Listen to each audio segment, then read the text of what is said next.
China and India will need to explain to developing nations why they push to water down language on efforts to phase out coal at the COP26 conference, the event's president Alok Sharma said on Sunday.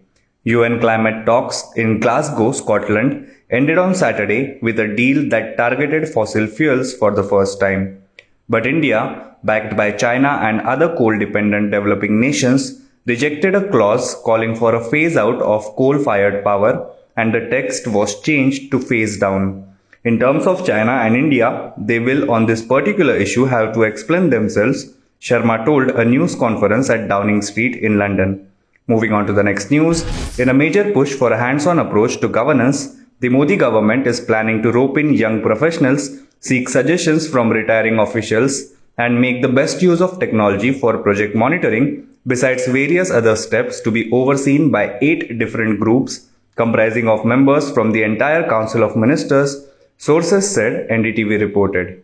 The 77 ministers have been divided into 8 groups to develop technology-based resources, create a pool of professionals for recruiting in their teams, and other similar initiatives to be adopted in the offices of all ministers to bring more transparency and further improve efficiency of the Modi government, the sources said. Moving on to the next news. The Congress on Sunday attacked the centre over its move to issue ordinances by which the tenures of the directors of the CBI and ED can now be up to a maximum of 5 years, saying the government has used the two agencies as henchmen who are now being rewarded so that malicious prosecution is used to silence dissenting voices. Reacting to the development, Congress's chief spokesperson Randeep Surjewala alleged that the Modi government uses ED-CBI as henchmen to usurp power and destabilize elected governments. Raids by ED and CBI on the opposition leaders has become a norm now, he further added. Moving on to the next news, noted historian, writer and Padma Vibhushan Babasaheb Purandare died on Monday. He was 100 years old.